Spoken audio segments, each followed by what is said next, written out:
atuais. E, claro, depois, quando a gente for passar para o momento do bate-papo, que eu vou falar daqui a pouco, aí a gente abre os microfones. Então, sendo assim, agora a gente já está gravando. E eu passo a palavra para a professora Kaline fazer também a sua recepção a todo mundo. Pessoal, boa noite a todos os participantes. Para mim, o Wilson é um motivo de honra, né? Estar aqui com vocês, nosso primeiro encontro síncrono. A gente fica muito feliz. Hoje, esses dias, a gente fica corrigindo as atividades de vocês e a gente vê que a empolgação e o entusiasmo que vocês estão no nosso curso. Então, isso é muito gratificante, tanto para mim como para o professor Wilson. E assim, hoje a gente vai tentar fazer uma aula bem leve, né, Wilson? É um bate-papo, né? Vamos sair dessa aula tradicional, não é uma aula tradicional, é um bate-papo que, de início, eu e o Wilson, a gente vai estar aqui conversando sobre os textos que foi disponibilizado nesse tópico desta semana para vocês, e depois vai ser aberto para todos vocês também conversar, tirar dúvida. Então, eu quero saudar a todos, que a gente, nessa noite, a gente tem um bate-papo maravilhoso e tem um compartilhamento de conhecimento onde a gente possa aumentar mais ainda, né, o nosso conhecimento nessa área de metodologias ativas. E hoje, que vai ser a parte de sala de aula invertida. Então, eu passo a palavra aí para o Wilson, né, ele vai começar e, na medida do possível, a gente vai naquele mesmo ritmo da aula de terça, né, Wilson? Você vai falando, eu vou falando, e assim a gente vai trocando as ideias. Isso, pode ser assim. Sejam todos bem-vindos. Bom, então, é claro, né, que vocês já sentiram na nossa fala que a gente aguardava muito esse momento, tá, do encontro síncrono. A opção por fazer o curso mais assíncrono do que síncrono não foi porque não quiséssemos ter esse encontro, muito pelo contrário, mas é por seguirmos as determinações da própria PRG, né, já que as determinações para o semestre emergencial era que o curso fosse o mais assíncrono possível, ou, se possível, ele fosse todo assíncrono, no sentido de respeitar aquelas pessoas que têm alguma dificuldade de acesso. E aí, quando eu digo dificuldade de acesso, eu estou falando em diversos sentidos. Falta de suporte tecnológico, falta de uma boa internet, ou porque a gente está no momento de pandemia, e no momento de pandemia a gente tem 1 milhão de coisas para fazer, além de assistir aula, a gente agora tem que cuidar de mãe, que cuidar de avó, que cuidar de filho, cuidar da casa, né? Enfim, e a gente vive um momento em que muitas pessoas também estão um pouco fragilizadas, né, em termos psicológicos. Então, atendendo a tudo isso, a gente reduziu o momento síncrono, mas ele foi muito aguardado. Então, como é que vai acontecer esse momento aqui síncrono? A gente vai falar um pouquinho a partir de alguns slides que a gente fez, né? Então, na verdade, não são slides longos, né? A gente vai utilizar ele mais como um mote, um fio condutor para a gente poder ir falando um pouco da aula invertida. Afinal de contas, o que é essa tal de sala de aula invertida tão falada, tão comentada, né, no mundo da educação. E aí depois a gente abre para a gente dialogar, né? Eu acho que talvez esse seja o momento mais rico, e aí é um momento para a gente conversar, trocar ideia, fazer perguntas, enfim. O que vocês desejarem, a gente vai aqui batendo essa bolinha, tá? Então, sendo assim, antes disso, deixa eu só falar que eu moro numa rua muito barulhenta. Então, eu sei exatamente o que acontece aqui, onde eu moro, que nesse horário tem 1 bilhão de motos passando. Então, caso vocês ouçam algum barulho de moto, alguma coisa, finjam que não estão ouvindo, né, abstraiam, ou então aceitem. Aceitem, porque home office é um pouco assim também. Então, eu vou aqui, viu, gente, compartilhar os slides com você, a gente começa a falar, sem perder muito tempo. Isso mesmo. Deixa eu aqui permitir mais uma pessoa chegando. Eu estendi aqui, acabei estendendo um pouquinho minha fala, que eu notei que o pessoal também ainda vai chegando nesse momento. A gente já está com 20 participantes, 21, então o pessoal está começando a entrar agora. Pois é, eu vou aqui, bom, compartilhar.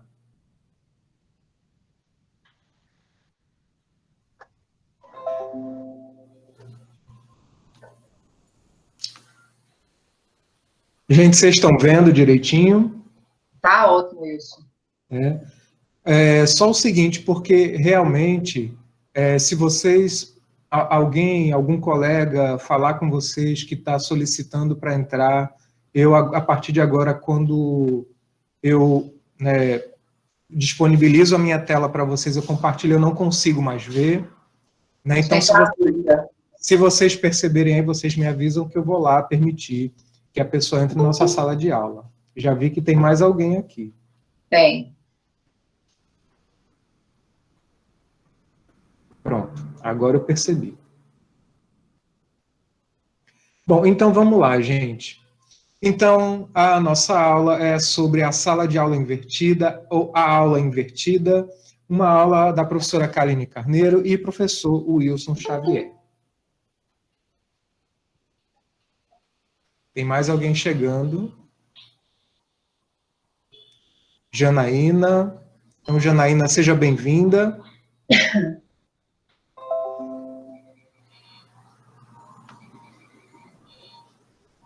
Gente, olha só, aqui a gente tem um pequeno roteiro de como vai ser essa apresentação, então é uma apresentação que vai estar dividida em 4 momentos.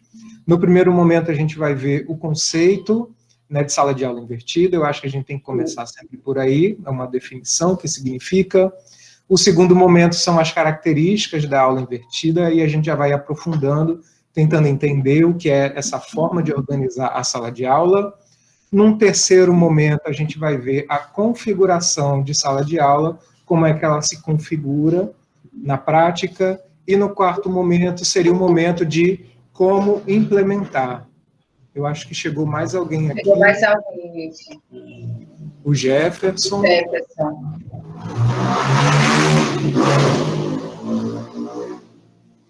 Bom, e o quarto momento é o momento de como implementar, e aqui eu quero deixar claro que não é nenhuma receita, né? Em termos de educação, a gente sempre diz que não existe receita, mas eu acho que é legal porque, caso alguém aqui já seja professor ou um futuro professor e queira iniciar esse trabalho, aqui vão algumas dicas de como, por onde iniciar, como fazer isso, tá? Então, vamos lá para o nosso conceito de sala de aula invertida. O nosso conceito tem muito a ver com esse senhor de riso simpático.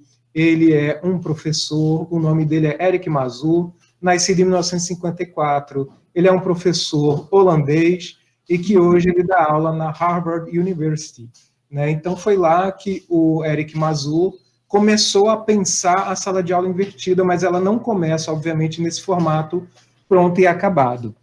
O Eric Mazur é um professor de física que começou a sentir ali uma dificuldade de aprendizagem dos seus alunos.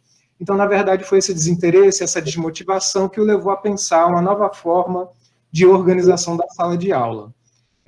Gente, eu estou ouvindo aqui alguns barulhos, então, só por uma questão, para o som não ficar ruim, eu pediria para todo mundo desligar o microfone nesse momento, né, e depois, quando a gente terminasse essa parte mais aí expositiva, a gente reabre, tá, para não dar interferência no som.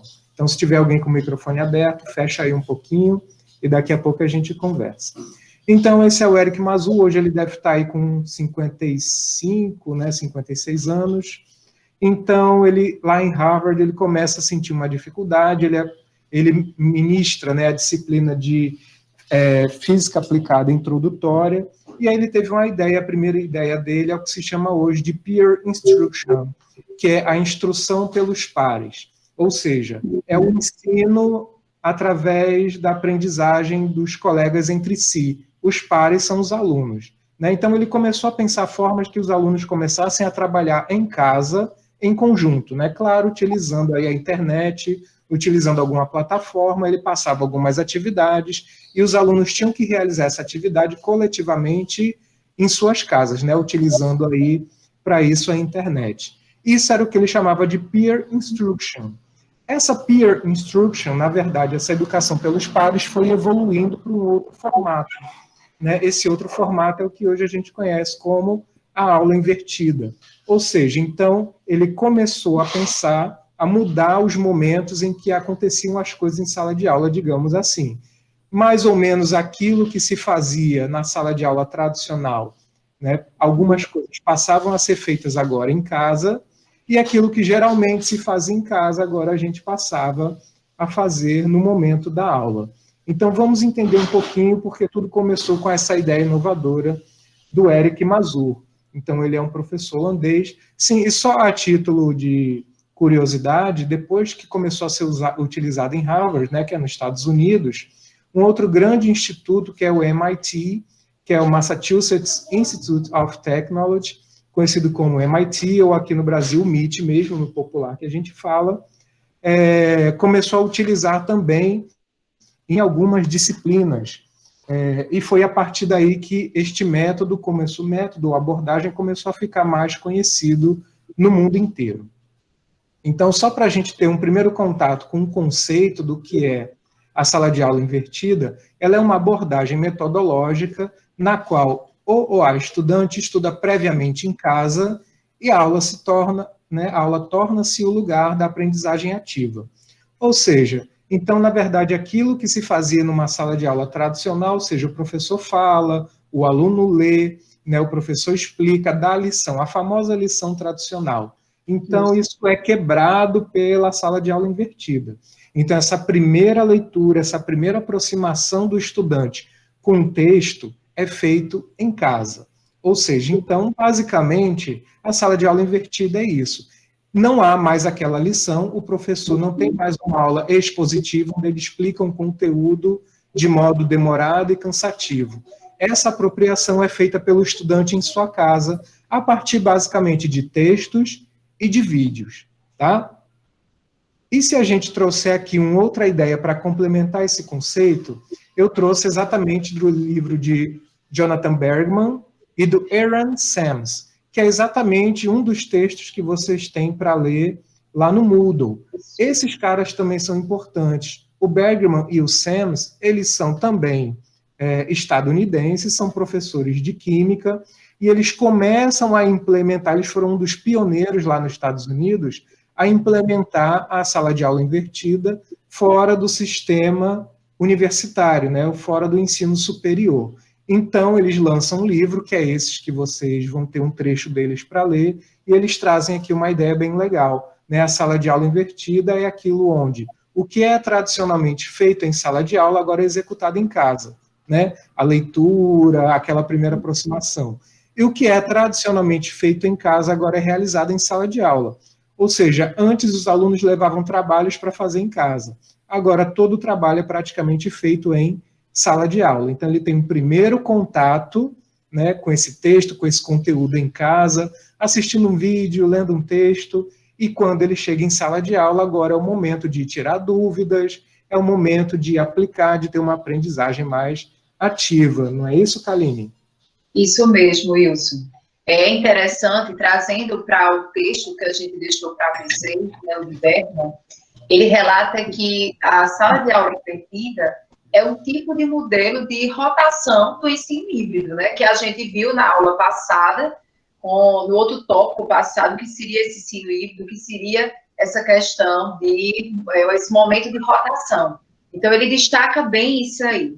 E é interessante que a gente vê, né, quando a gente faz essas leituras, que a sala de aula invertida já faz um bom tempo que ela vem sendo utilizada. Mas o que é que a gente tem que ter em mente? Muitas das vezes pode dar certo esse tipo de método e pode não dar, que a gente vai ver no decorrer aqui do nosso bate-papo, né, das apresentações, quando a gente for ver lá aqueles tipos que a gente vai abordar. Então, é interessante ver que a sala de aula invertida, ela transforma, além de transformar o método, o comportamento do professor perante o aluno, ela também transforma o comportamento, a maneira de aprendizado, o conhecimento do próprio alunado. Então, por isso que ela é importante. E um exemplo interessante, o Wilson e todos os participantes, é o nosso próprio curso, né, Wilson? Quero que não queira, tem momentos que a gente está dando essa troca, ou seja, a gente está fazendo uma sala de aula invertida, quando a gente diz assim, que tem um texto para vocês ler, que tem um artigo, que tem um exercício para vocês fazer. Então, a gente faz isso, como foi feito esta semana. A gente disponibilizou o texto de Bergman, o artigo, o vídeo, e agora a gente está nesse encontro síncrono para a gente fazer essa conversa, discutir com vocês sobre o tema, né? Então, assim, é um tema amplo, né? Um tema que tem sido usado, mas que muitas vezes, na prática, as pessoas, os docentes, os futuros docentes, muitas vezes acham que estão utilizando a sala de aula invertida, e muitas vezes não está, né? A gente vai ver isso no decorrer aqui do nosso bate-papo, quando a gente fizer uma maior abordagem. É isso, Wilson? É verdade, Kaline, muito bem lembrado. Inclusive, como Kaline já bem asseverou, o nosso próprio curso ele tem uma inspiração na sala de aula invertida. A gente só não pode dizer que ele é uma sala de aula invertida clássica, porque a gente não está podendo se encontrar presencialmente, mas a forma como ele está montada é basicamente uma aula invertida, né? Então, olha, vocês podem ver aqui embaixo da foto do Eric Mazur, tem a fonte de onde eu tirei, que é do Twitter dele. Então, quem quiser seguir o Mazur, pode ir lá no Twitter e procurar. Eu só chamo a atenção o seguinte: essa conta de onde eu tirei a foto é uma conta que ele ou não utiliza mais, ou alguém fez para ele. A conta dele mesmo é Eric, underline, aquele tracinho embaixo, Mazur, tá? Então, a foto vai estar diferente, mas eu peguei essa porque eu achei que ele estava melhor aqui nessa foto do que na foto do Twitter atual dele. É claro, é todo em inglês, mas o Twitter ele fala um pouquinho e acho que é legal acompanhar para quem entende um pouco, e qualquer coisa joga lá no Google Tradutor. Então, sendo assim, já que a gente falou um pouco do conceito, agora vamos tentar entender melhor as características da aula invertida. Aqui a gente tem um desenho, um organograma, né, um esquema que a gente entende melhor visualmente, né, como funciona, e aí a partir dele é que a gente vai falar algumas características. Então, vocês já estão vendo que esse desenho apresenta 3 momentos: o antes da aula, o durante a aula e o após a aula. Antes da aula, o aluno estuda o conteúdo em casa, né, se preparando para participar das atividades em sala de aula. É o que a gente está vendo aqui, o aluno aqui no computador em casa. O durante a aula, os alunos aplicam os conceitos estudados em atividades práticas, recebendo feedback do professor. Então, aqui é o momento da aula. E tem o após a aula também, né, onde o aluno verifica seu desempenho a partir de feedback do professor e, se necessário, aprofunda os seus estudos. Então, vamos tentar entender um pouquinho esse esquema, né, esses 3 momentos, então, que são bem definidos em termos da sala de aula invertida. Então, a gente já viu que a sala de aula invertida ela trabalha com 3 momentos, que é a pré-aula, a aula e a pós-aula. Então, tudo já começa na pré-aula, que é aquele momento onde o aluno tem o primeiro contato com o conteúdo e vai se apropriando desse conteúdo, dos conceitos, das teorias, antes de chegar na sala de aula, né? Então, esta aula, quando o aluno chega na aula em si, ela gira em torno de tudo que é levado pelo estudante ou pelo estudante. O que é que significa isso? Significa que tudo que vai acontecer fica a cargo do que o estudante leva? Em parte sim, mas não necessariamente tudo, porque a gente tem professor ou a professora em sala de aula. Mas a discussão deve partir daquilo que eles entenderam, daquilo que eles leram, das dúvidas que surgiram, né? Ou seja, então a ideia não é o professor dar aquela lição toda de novo. Gente, espera aí, só um minuto, tá? Só um minutinho aqui. Giovana, abaixa esse som que eu estou numa aula. Vá lá para o seu quarto, por favor.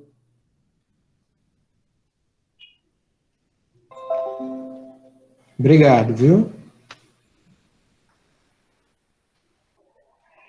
Gente, desculpa aí, mas é coisa de home office, assim, porque eu estava falando aqui, minha filha tem 5 anos, está aqui, vidrada no joguinho e o barulho estava alto, estava atrapalhando um pouco aqui, então eu tive de dar algumas reorientações aqui para ver se a gente consegue funcionar melhor, mas acho que agora está mais tranquilo, né? Então, é isso, olha só, não tem sentido, se o aluno se apropria desse material em casa, não tem sentido, novamente, o professor dar a lição ou explicar tudo de novo. Se o professor ou a professora faz isso, não é aula invertida. Então, a ideia é partir daquilo que o aluno já traz, a partir das dúvidas, do que eles entenderam. Então, a ideia seria mais ou menos deixar primeiro que os alunos debatam, falar o que entenderam sobre a teoria, sobre o conceito, sobre o assunto, e que eles podem ir discutindo a partir de uma orientação, mediação do próprio professor.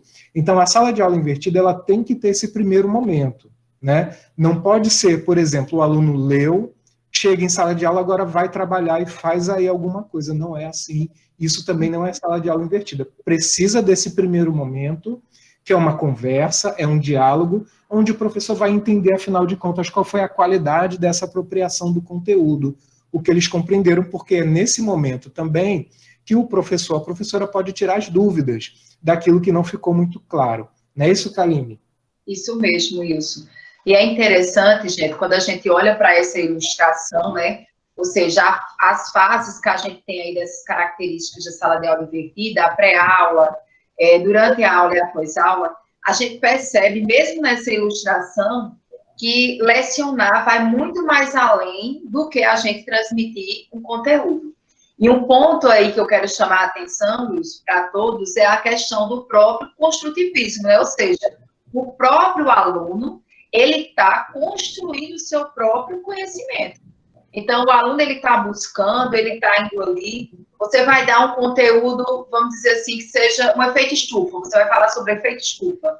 Então, o aluno, ele vai pesquisar sobre o que é o efeito estufa, durante a aula, ele vai ter aquela interação, a gente vai ter aquele modelo de rotação, né? Isso é importante. Por que é importante? Porque a gente vai ter uma relação muito forte, que é fundamental no processo de ensino-aprendizagem, que é essa relação que tem que ter entre aluno, professor, professor-aluno. Eu acho que a maioria deve ter assistido o vídeo, né, Wilson, que a gente postou essa semana, e é bem interessante, quem não assistiu, que tem ainda tempo aí para assistir até domingo e depois, é interessante quando os alunos, eles falam justamente isso, né, que não tem essa interação, muitas vezes, entre professor, aluno, aluno e professor. Então, isso é um fator importantíssimo, gente, no processo de ensino e aprendizado do aluno. Por isso que, muitas vezes, o aluno, ele bloqueia em sala de aula, ele não consegue acompanhar aquele determinado conteúdo. Então, essa ilustração, essa questão da sala de aula invertida, ela mostra isso, que ensinar vai além de você apenas ministrar conteúdo. Então, o aluno, ele começa a ser o protagonista do seu próprio conhecimento. É isso, Wilson? Perfeito, Kaline. É isso aí. E o professor, né? Então, vocês estão vendo que se eu adoto esse modelo, que é a aula invertida, então a aula invertida ela não é exatamente um método, é mais uma forma de organizar tudo o que acontece, a forma de estudo, inclusive a própria relação entre o aluno, o professor e o conhecimento, né? Se eu divido essa aula, digamos assim, em antes, durante e depois, então significa que precisa haver não só um bom planejamento sobre esses momentos, né, mas inclusive o estímulo para que o conhecimento ele aconteça em todas as etapas, porque geralmente as pessoas não estão muito acostumadas a essa forma de organização escolar. Então é preciso ser muito bem pensado esse momento em casa, né, e o aluno também precisa ser estimulado, não é simplesmente, olha, estuda aí, o professor precisa instigar, precisa orientar, precisa dar algumas dicas, né, chaves de leitura, do que é que ele vai ver lá, do que ele vai encontrar, de como ele pode entender aquele texto.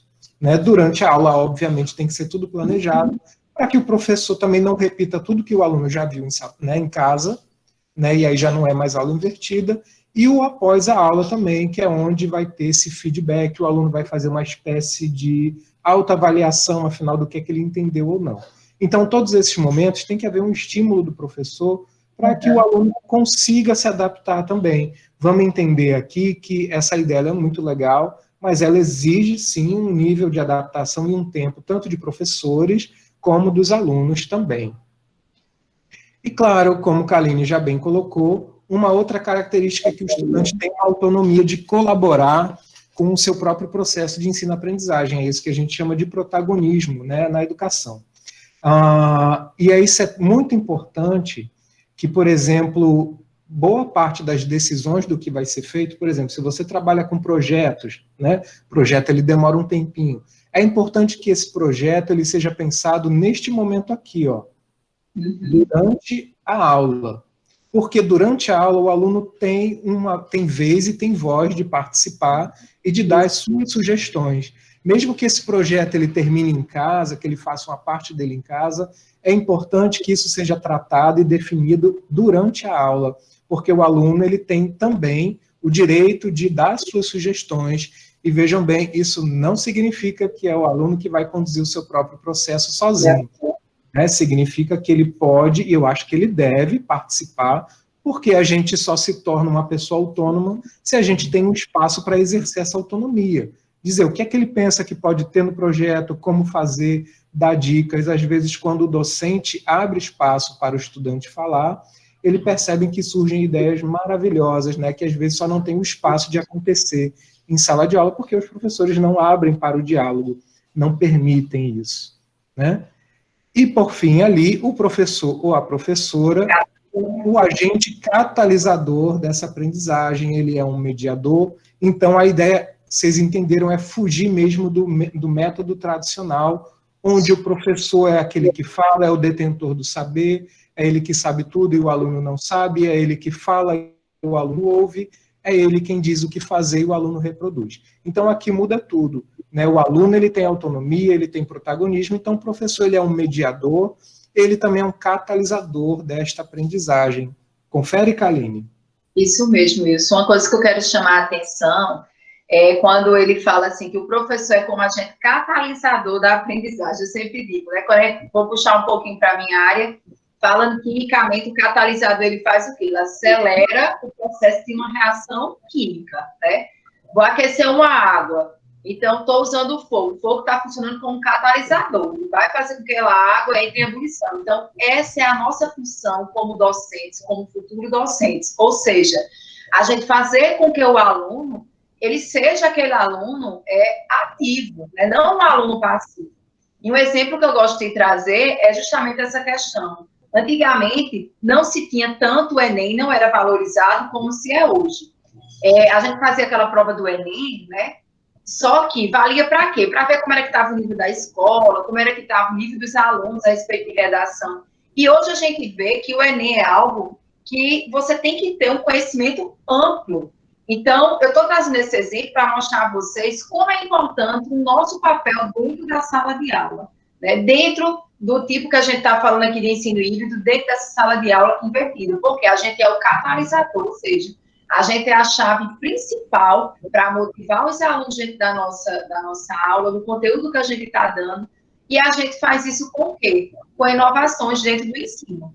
É fácil? Não, porque a gente vai ver que a gente tem que, muitas vezes, na escola, por exemplo, tem que passar, às vezes, não passar por cima, mas tem que haver um compartilhamento com a direção, com o professor, sei lá, de física, com o professor de biologia. Então, há um planejamento não só único, você não faz esse planejamento sozinho. Então, por isso que muitas vezes a gente trabalhar um tipo de ensino desse é desafiador, né, Wilson?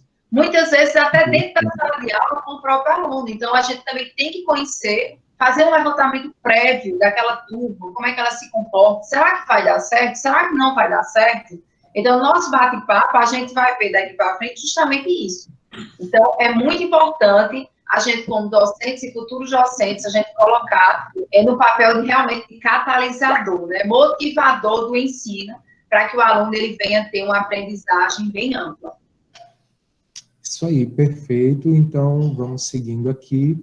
Só lembrando que essa imagem, eu botei aqui embaixo a fonte de onde eu tirei, que é esse Guia Educação e Novas Tecnologias, que é um livrinho digital, um guia feito por professores aqui da UFPB, minhas coleguinhas, a Rita Cristiana e a Vivian Galdino, que são do Campus 3, que é Bananeiras. Então, foi de lá que eu tirei, acho que é legal a gente dar o crédito da imagem também. Né? Aqui, bom, então vamos entender um pouco a configuração dessa sala de aula, e aí aqui a gente vai conversar um pouco mais sobre essas dificuldades, tentar entender melhor o que é que se faz exatamente em cada fase daquela, e qual é a relação disso com a aprendizagem. Né? Mais uma vez eu trago aqui um desenho, que é uma pirâmide, eu acho que as imagens ajudam a gente a entender melhor.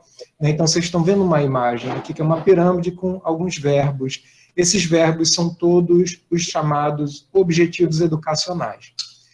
Tem muito a ver com a taxonomia de Bloom, né, que foi um pesquisador, um educador que ficou muito famoso na década de 60, que ele cria ali, vamos dizer assim, uma espécie de guia dos objetivos educacionais. Então, ele dividia esses objetivos educacionais, que são os mesmos que a gente usa hoje para fazer os planos de aula. Avaliar, analisar, entender, compreender. Né? Ele dividia em 3 grupos, que seriam os objetivos educacionais cognitivos, os psicomotores e os afetivos. Então, os cognitivos, né, os objetivos educacionais cognitivos, têm a ver com aqueles verbos ou com as ações de conhecimento, de conceitos, de teoria. Então, é essa compreensão mais teórica das coisas, conceitual. Os objetivos psicomotores são aqueles objetivos educacionais que têm a ver mais com habilidades, aplicação de certa teoria, de certos conceitos, de fazer algo. E os objetivos educacionais afetivos são aqueles relacionados à convivência, né, entre as pessoas, entre os indivíduos. Tem a ver com a questão do afeto e do relacionar-se com o outro coletivamente. Bom, aqui nessa pirâmide tem alguns dos objetivos educacionais mais importantes, digamos assim. Não são todos, obviamente, mas tem alguns. Então, a partir desse desenho, a gente vai tentar entender como é que esses verbos ou esses objetivos educacionais vão acontecendo na aula invertida. Então, se a gente olhar aqui, esses 4 primeiros objetivos que estão na parte de cima da pirâmide, eles são os objetivos trabalhados na aula em si, ou seja, daquele momento em que aluno e professor se encontram na sala de aula. Então, o que é que a gente exatamente deve fazer em sala de aula, numa aula invertida? É um momento, como foi visto no slide anterior, de esclarecer dúvidas, discutir conceitos, analisar artefatos, resolver problemas, trabalhar em grupo, criar projetos. Vamos dizer que a aula é um momento de aplicar as coisas de um modo criativo, tirar dúvidas, debater, exercer a sua criticidade, tá? Os 2 verbos ou objetivos que estão na base da pirâmide, compreender e recordar, eles estariam muito ligados àquele momento que é o antes da aula, ou seja, quando eu estou em casa, que eu recebo o texto, ou eu recebo o vídeo que eu vou ter que assistir, esse é o momento realmente de assisti-los, né, os vídeos ou os vodcasts. Gente, vodcast, para quem não sabe, é um vídeo pequenininho, né, geralmente de 1 a 3 minutos, que fala de forma bem objetiva sobre algum assunto. Tá? É um momento de recordar expressões, conhecer termos novos, introduzir conceitos. Então, antes da aula, eu vou me aproximar dos conceitos e da teoria, vou assistir os vídeos. Né? Então, eu vou exercitar o quê? O compreender e o recordar. Quando eu chego em aula, a ideia é que eu já tenha basicamente compreendido bastante, memorizado bastante coisa. Então, nesse segundo momento em aula, é o momento de criar, avaliar, analisar e aplicar tudo aquilo que eu vi. E, claro, também de esclarecer alguma dúvida que tenha ficado, né? E o terceiro momento, lembrando que a aula invertida ela não termina no momento da sala de aula na escola, né? Ela termina num retorno para casa, que é o depois da aula, que é o pós-aula. O que é que eu faço, então, nesse pós-aula? Eu revejo os conceitos, ou seja, depois que eu li em casa, depois que eu fui para a aula, eu vou entender, realmente eu entendi o conceito? Eu vou aprofundar esse conceito, fazer mais pesquisas, desenvolver aqueles projetos que foram pensados em sala de aula, e aqui eu quero abrir um parêntese, né? Mesmo que os projetos sejam desenvolvidos em casa, eles devem ser criados na sala de aula, justamente para garantir ao aluno o seu direito de participação na construção desse projeto, né? Bom, e claro, também é muito comum no pós-aula o aluno receber, inclusive, do professor, uma espécie de pequeno teste, de autoavaliação, até para ele mesmo entender qual foi o grau de compreensão dele daquilo tudo que ele viu, né? Qual foi o desenvolvimento das habilidades e competências que ele consegue perceber. Não é isso aí, Kaline? Isso mesmo, Wilson. Quando a gente vem nessa parte de configuração de sala de aula, é interessante que, de acordo até com o texto de Bergman, né, que a gente disponibilizou, e quando a gente olha para essa pirâmide, a gente vê que dá para a gente distinguir o que seria, mais ou menos, o ensino, né, a parte tradicional e a parte mais inovadora. Então, quando eu olho para essa pirâmide, que eu vejo essa parte, né, essa base maior, quando ele diz assim, compreender, aplicar, recordar. Então, é quando a gente trabalha com a sala de aula invertida, onde o aluno, ele está sendo aí o protagonista de todo o levantamento de conhecimento de um determinado tipo de assunto, né? Quando a gente já está nessa parte aí, avaliar, analisar, que já entra o nosso método, a gente entra num método, né, vamos dizer assim, um pouco tradicional, um pouco invertido. Então, essa pirâmide ela é fundamental justamente para a gente conseguir ver essa importância, né? Como é que se comporta, como é que fica dividida a sala de aula quando a gente está trabalhando essa parte de sala de aula invertida. E aí é algo que a gente tem que prestar muita atenção para não fazer o que você falou no slide anterior. Então, muitas vezes, a gente faz um planejamento, pensa que estamos aplicando em sala de aula, o tipo de ensino híbrido aí, a sala de aula é invertida e a gente não está.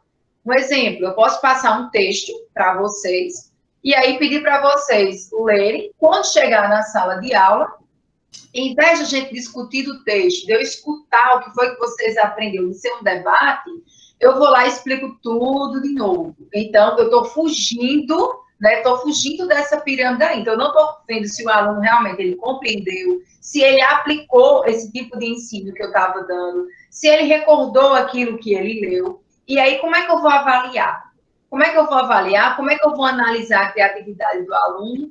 Se realmente esse planejamento da minha sala invertida, ela deu certo ou não em sala de aula.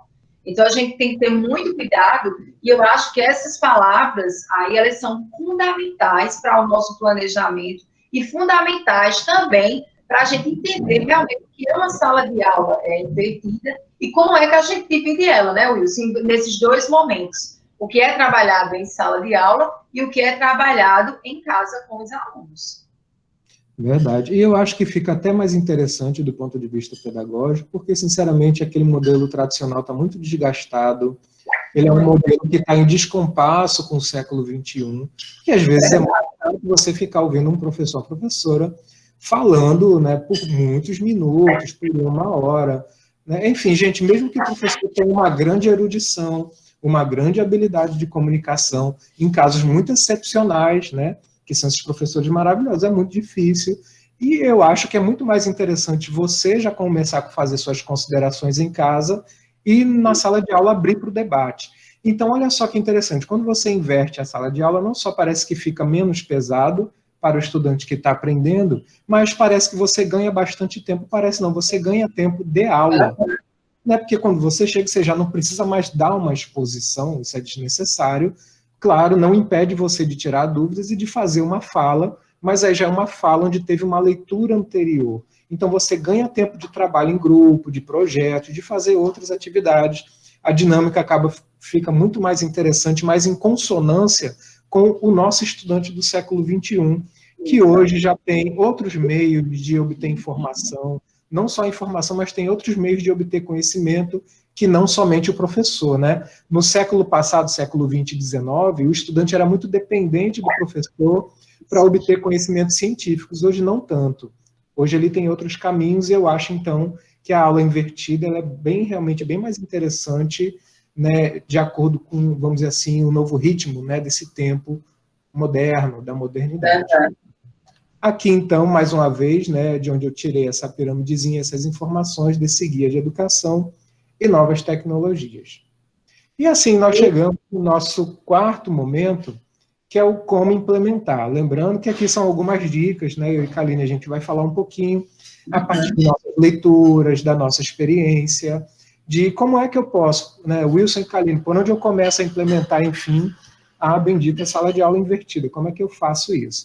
Então, primeira dica, como vocês podem ver aqui, atividades de sala de aula devem envolver uma quantidade significativa de questionamento, resolução de problemas e aprendizagem ativa, é o primeiro ponto. Então, ela tem que ser planejada nesse sentido.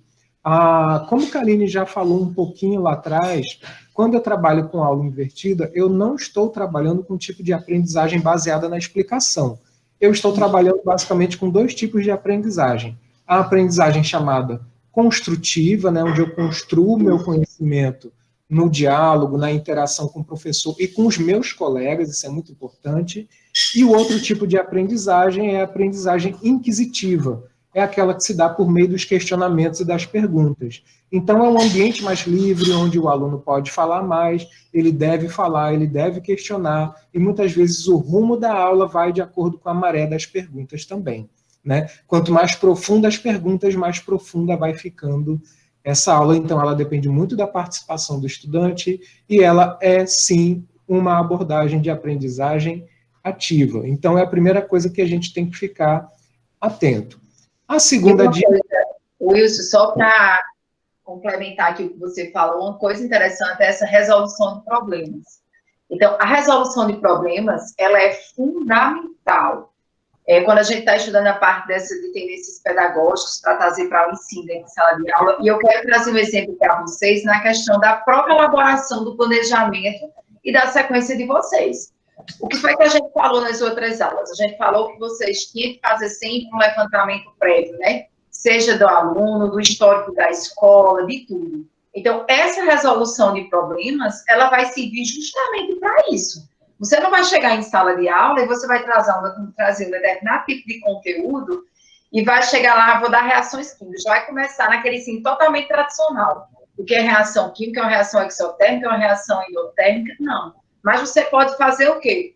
Aplicar a resolução de problemas. Você pode trazer algo da atualidade dos alunos, né? E aí você, a partir desses questionamentos, como o Wilson falou, você começa a ver o desempenho deles. O que é que eles estão falando? Será que eles têm conhecimento desse conteúdo? Será que eles sabem alguma coisa? E aí você vai gerando aquele conhecimento, e ali você vai construindo como você vai desenvolver aquele determinado conteúdo, aquela sua sequência, aquele seu planejamento em sala de aula. Então, que vocês fixem bem que essa resolução do problema, ela é fundamental, porque ela vai estar também totalmente ligada com esse levantamento prévio que a gente tem que fazer toda vez que entrar dentro de uma sala de aula, até quando a gente vai dar uma palestra. Então, a gente tem que saber com que público a gente vai estar trabalhando, que público a gente vai estar dando essa palestra. Então, do mesmo jeito é aqui, a sala de aula invertida, ela funciona com isso aí. Então, esse caso da gente implementar essa atividade na sala de aula, isso é importante, o questionamento, a resolução e a aprendizagem ativa, que o Wilson já abordou. É verdade. Lembrando que essa resolução de problemas é uma coisa também que a gente vai abordar em outros tópicos. Também a gente vai voltar a falar. E a Aline está certíssima, e é por conta dessa resolução de problemas e da aprendizagem ativa que é preciso haver um feedback imediato do professor ou da professora.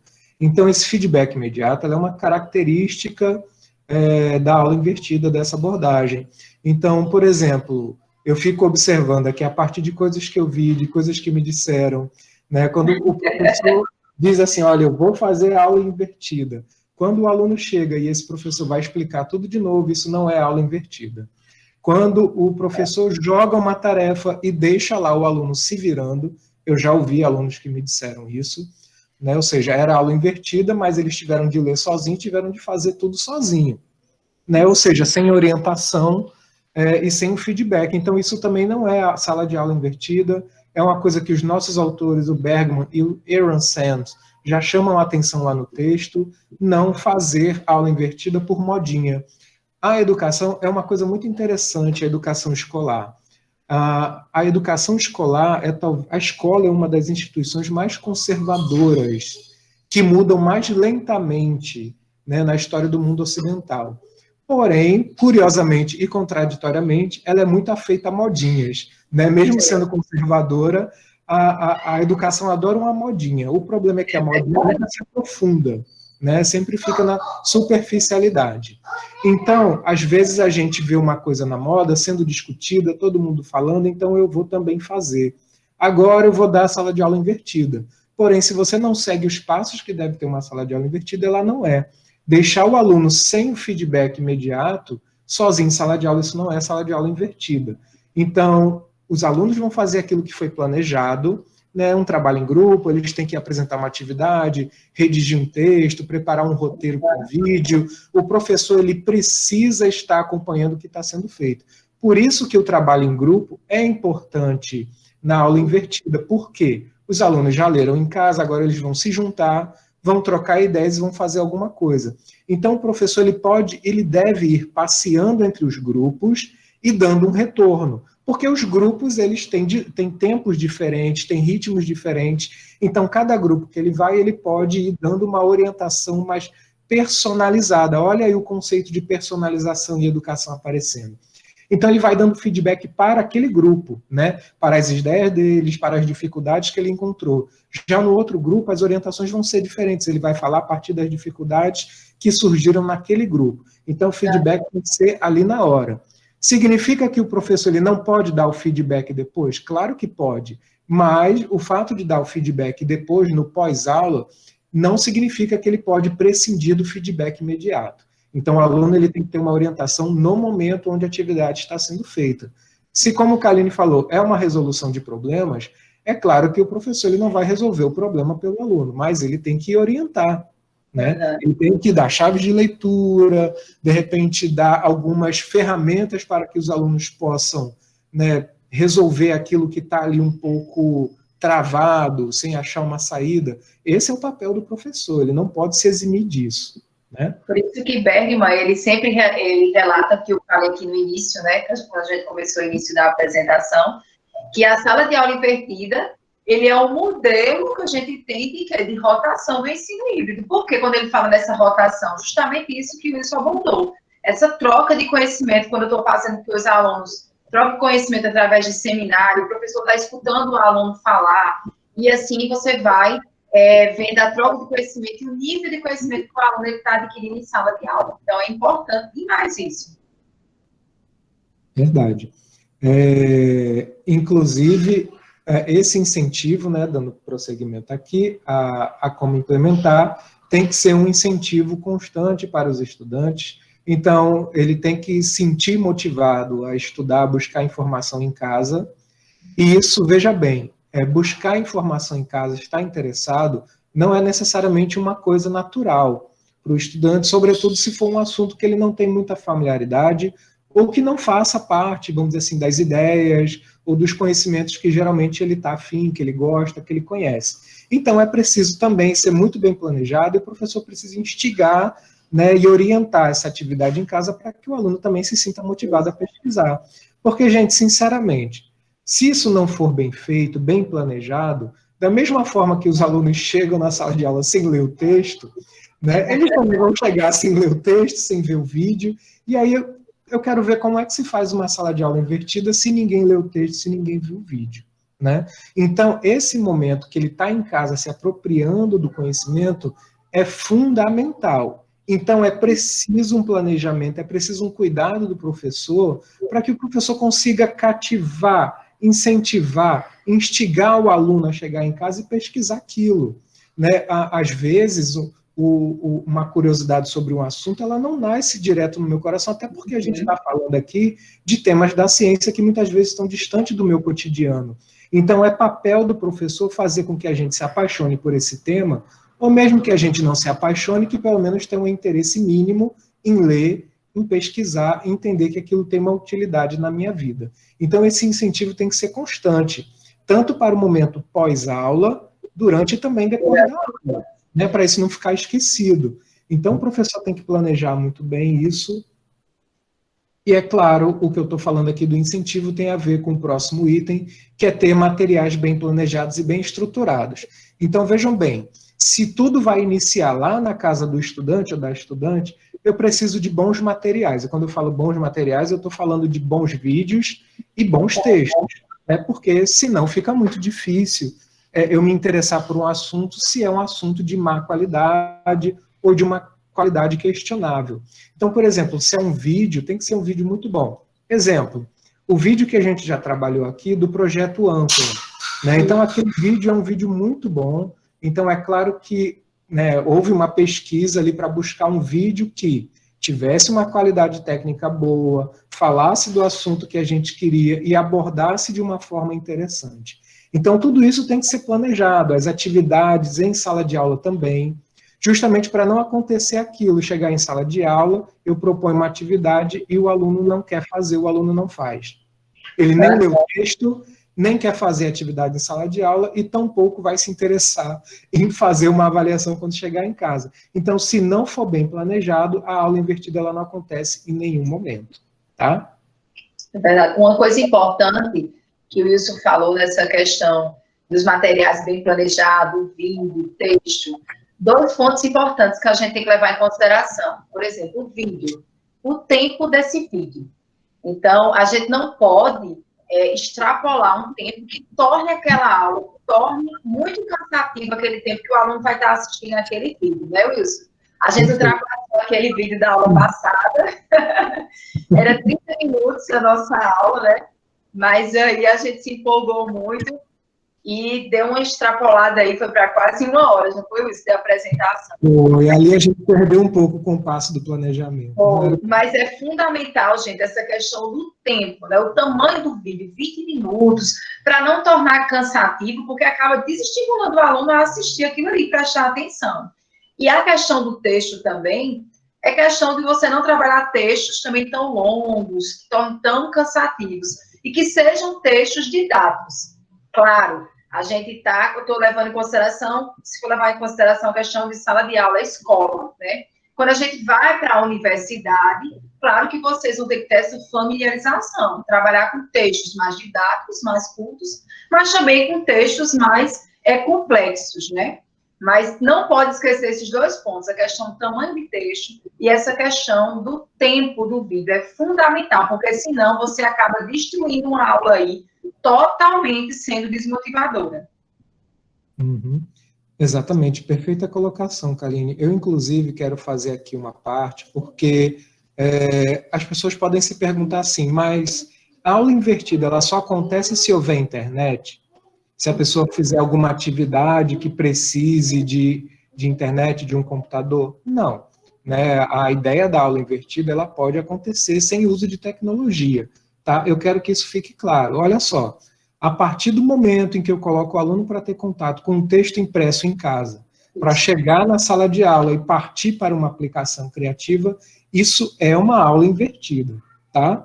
Porém, né, não tenham dúvida, como é uma abordagem recente, ela já nasce, vamos dizer assim, nesse contexto sócio-histórico, que as tecnologias elas já estão desenvolvidas, as mídias digitais também, e elas não estão só desenvolvidas, mas já estão disseminadas. Então, existe sim uma ligação da sala de aula invertida com as novas tecnologias.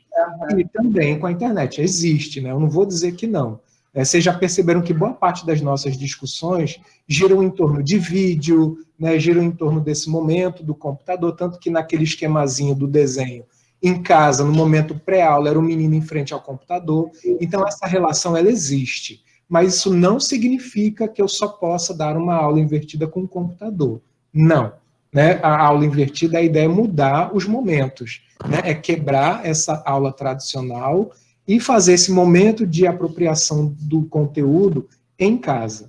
Então, eu posso, sim, fazer a aula invertida sem o computador, mas não tenho dúvidas que as novas tecnologias estão muito atreladas à abordagem invertida das aulas. E aí, Kaline tocou num ponto muito interessante, que são os vídeos. Né? Por isso que a gente vai falar dos vídeos agora. Vocês já perceberam que aqui no nosso curso a gente sempre disponibiliza um texto, ou 2 e vídeos, porque isso é característico da aula invertida. Wilson, Kaline, quando eu for começar a minha aula invertida, eu trabalho com vídeos próprios, feitos por mim, ou dos outros? Isso é uma questão muito interessante. O que eu sugiro por experiência é que, se você não tem essa prática de fazer vídeos, comece com o vídeo dos outros. Não tem problema nenhum, não vai deixar de ser uma aula invertida. Por quê? Lembrem-se que o material tem que ser muito bem planejado, né? Então ele tem que ser um material de qualidade.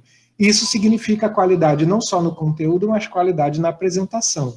Então, o vídeo dos outros, geralmente outra pessoa que faz o vídeo, se eu souber escolher, é alguém que faz um vídeo mais profissional, que domina as técnicas, né, de estruturação do vídeo, que sabe montar bem um vídeo, as técnicas de montagem. E, enfim, se eu não sei fazer isso por enquanto, eu começo com vídeo de outras pessoas, porque é preciso saber fazer o vídeo, né? O vídeo tem um roteiro, o vídeo tem uma tecnologia de gravação. Então, se eu não tenho um bom material, se eu não tenho uma boa câmera, se eu não tenho um bom microfone, se eu não sei mexer num editor de vídeo, a minha sugestão é que você comece pelo vídeo dos outros, e depois que você já estiver familiarizado com essas tecnologias, aí você começa a fazer os seus próprios vídeos, porque isso é importante. Eu acho que, né, nada substitui um material didático que é seu, que é elaborado a partir da sua especificidade, da especificidade dos seus alunos, né, daquela comunidade. Mas, é claro, se eu ainda não me sinto seguro para fazer isso, eu posso iniciar a sala de aula invertida utilizando o vídeo de outras pessoas, desde que seja de boa qualidade, né, gente? É claro. Isso mesmo.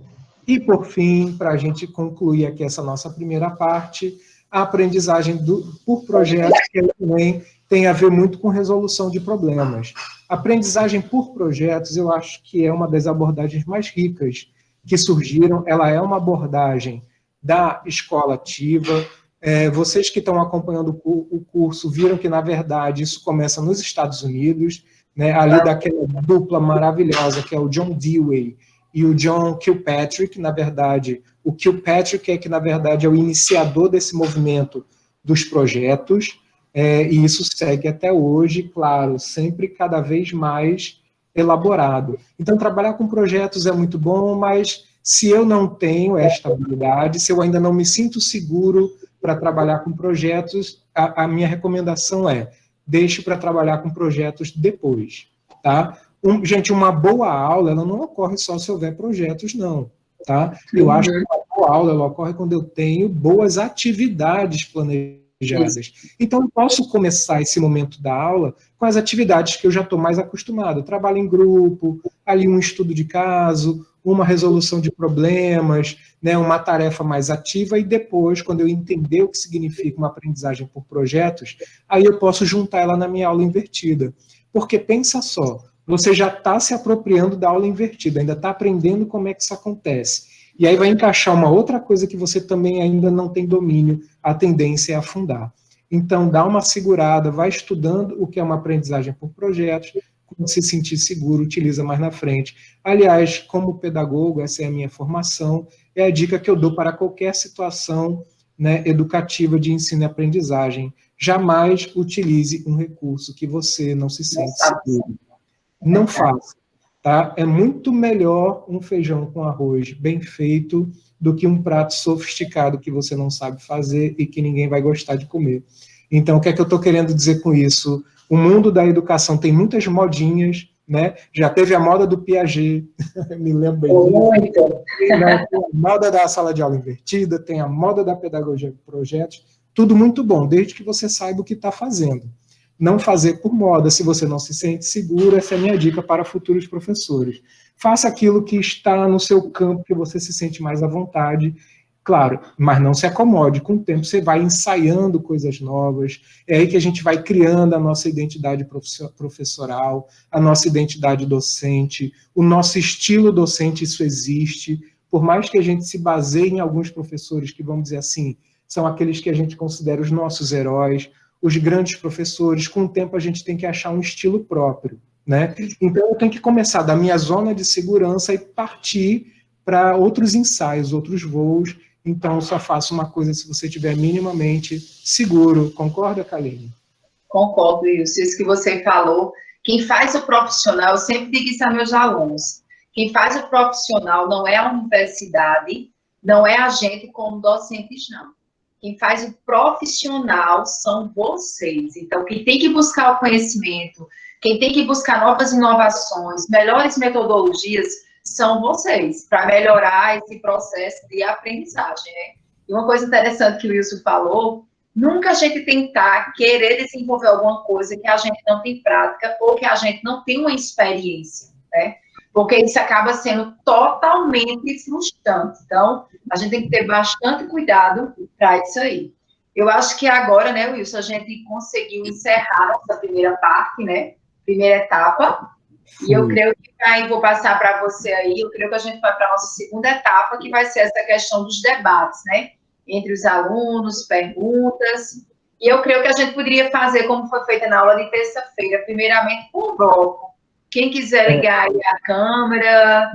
Se bem que a tática dos blocos não deu muito certo, a ideia era fazer... Foi, muita gente não quis, né? Mas aí o pessoal foi fazendo as perguntas e a gente foi respondendo. Eu acho que o importante é isso, né? Se não for em bloco, mas, gente, qual é a ideia? Claro, quem quiser fazer uso do microfone pode fazer. Isso. Esse é o momento, abre e faz a pergunta de viva voz, ou então vai lá no chat, faz uma pergunta, faz uma... E a gente já comenta aqui. Pois é, acho que a ideia é a gente ficar bem livre, né? Vamos aproveitar aí que é um curso livre, né? Que não é um componente curricular, a gente foge um pouco desse curso. Acho que é um momento mesmo mais livre, do livre debate. Então, a gente quer ouvir agora um pouco vocês.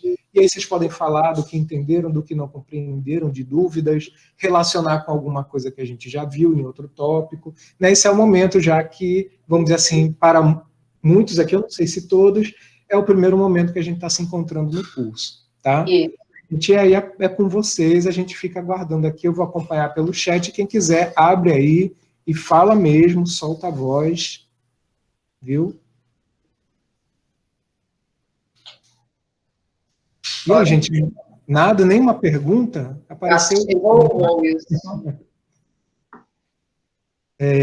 Deixa eu ver, eu tenho uma pergunta aqui, que é, vamos tentar fazer por bloco, então, eu acho que tem alguém que quer fazer uma pergunta no microfone, então eu vou primeiro aqui falar e anotar a pergunta, que é de Milena, né, perguntando assim, professores, em relação a estimular o interesse do aluno, como isso poderia ser feito?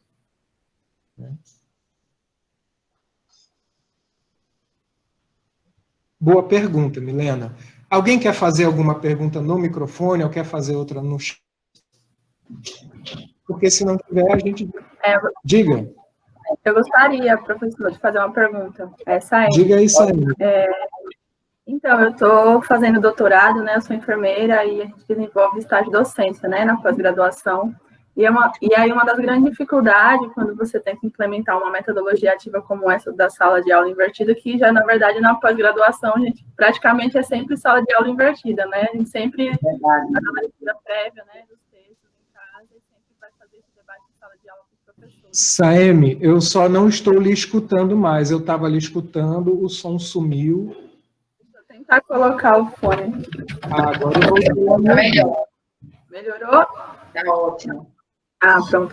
Então, aí, assim, na pós-graduação, né, a gente vivencia bastante todas as coisas que vocês comentaram aí, mas quando a gente vai para tentar implementar essas ideias para os alunos da graduação, no estágio de docência, você sente uma resistência muito grande deles, porque, primeiro, né, eles não têm só a nossa disciplina, por exemplo, a minha disciplina, que eu ministro com o meu orientador, é administração e enfermagem. Então, eles alegam que não tem só essa disciplina, né, às vezes tem 2, 3 no mesmo período. E alguns deles trabalham, enfim, aí eles alegam não ter tempo para fazer esse tipo de leitura em casa. Então, às vezes você tenta levar algo diferente e os alunos apresentam essa resistência de cara, né? Você já fica meio assim, né? Aí a minha dúvida seria essa, semelhante ao que a Milena comentou, como é que fazer os alunos terem mais interesse por isso, e assim, nem todos os assuntos eu acredito que dá para fazer com uma metodologia como essa, né? Então, assim, a partir da experiência de vocês, para quem está iniciando, assim, como é que seria interessante fazer essa implementação, tipo, montar toda uma disciplina com base assim, na sala de aula invertida, por exemplo, ou especificar alguns assuntos, né, do cronograma do curso para implementar esse tipo de metodologia, daria certo também? Beleza, ótima pergunta, viu, Saime? Eu vou, então, só ler mais uma aqui, que a gente fecha um bloco de 3, alguém tem uma pergunta, né, no chat, e aí a gente começa a responder, a conversar aqui. Então, a Gessilene está perguntando, em momento de aulas remotas, como seria feita essa adaptação? É possível? Sim. Bom, mas vamos lá, vamos começar pelo início, né? A Milena perguntou como é que isso poderia ser feito.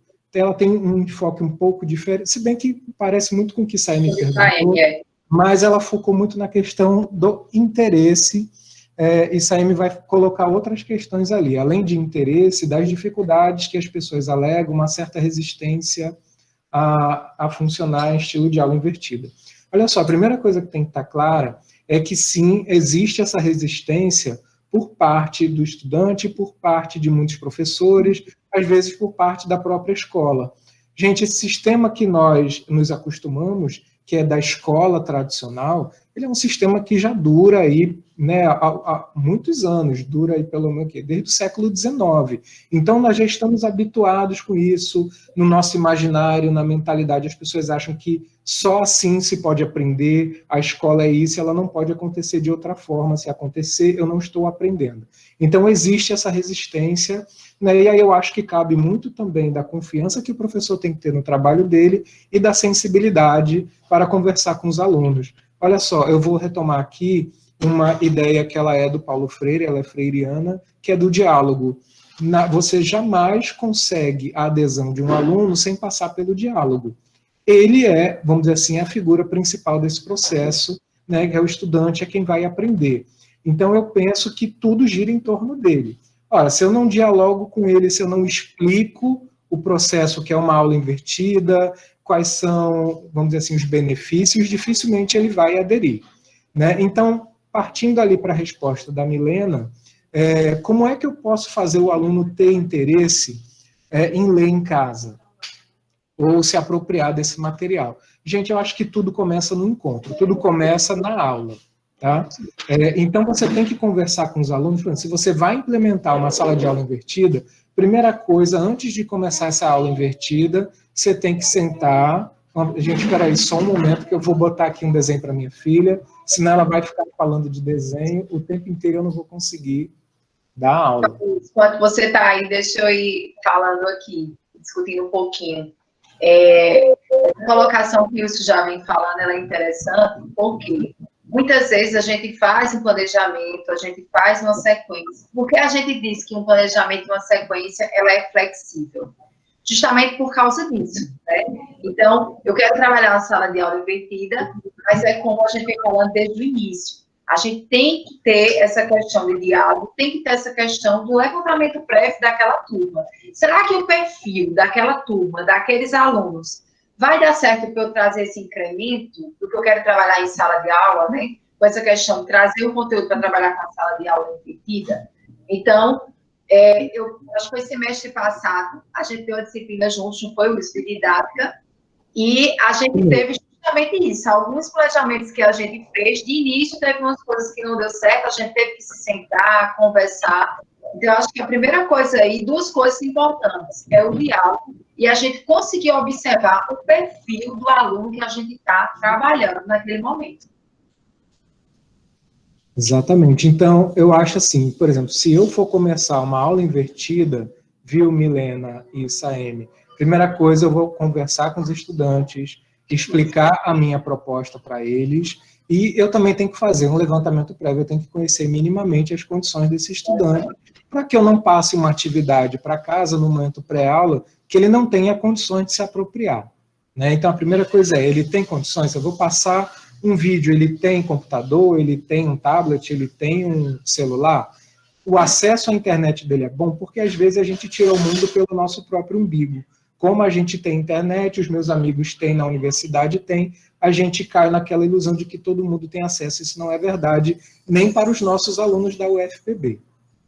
Então, temos casos de alunos com dificuldade de acesso às aulas ou ao material agora no semestre emergencial. E como nós vamos ter o próximo período também à distância, certamente essa dificuldade vai continuar. Então, eu tenho que fazer primeiro um levantamento. Feito esse levantamento, eu tenho que explicar a eles a minha proposta para que eles possam aderir. E assim, o terceiro passo, viu, Milena? Isso aí não tem nada a ver necessariamente com a sala de aula invertida, para qualquer tipo de aula. Como é que eu faço um aluno ter interesse naquilo que ele vai ler? Tudo começa pela narrativa do professor, começa pelo diálogo, pela fala, pela paixão e pelas dicas. Ele tem que instigar, vamos dizer assim, que a tarefa educativa, a tarefa docente é uma tarefa de sedução, né? A sedução começa ali na sala de aula. Eu tenho que mostrar a ele que ali naquele texto, que ali naquele vídeo tem algo interessante, tem algo relacionado à sua vida, né? E que mesmo que ele não vá seguir uma trajetória acadêmica ligada àquilo, mas que aquilo pode lhe trazer alguma contribuição, pelo menos para pensar o mundo melhor, né? Eu lembro, por exemplo, isso é da minha experiência aí da escola, né? Há algumas experiências terríveis que os professores mandavam a gente ler, era assim, né? Aula de literatura, né? Português, aí mandava a gente ler textos de Machado de Assis, e textos de quem mais, meu Deus? Quer dizer, textos do século XIX, sem nenhuma preparação, tá? Gente, o Machado de Assis é maravilhoso, ele é simplesmente um dos melhores escritores, né, que o mundo já viu, não é do Brasil, não. E José de Alencar, é outro escritor que eu queria lembrar, que eu amo José de Alencar também. Ele tem um livro delicioso, que é A Pata da Gazela. Então, assim, do modo que os professores passavam esse livro para ler em casa, ninguém lia, porque são caras do século XIX, que tem uma linguagem difícil para quem está no meu caso, no século XX, né, na época, agora no século XXI, então tem que ter toda uma preparação. Isso, Marcenildo falou aqui, apaixonado pela obra Lucila, maravilhosa.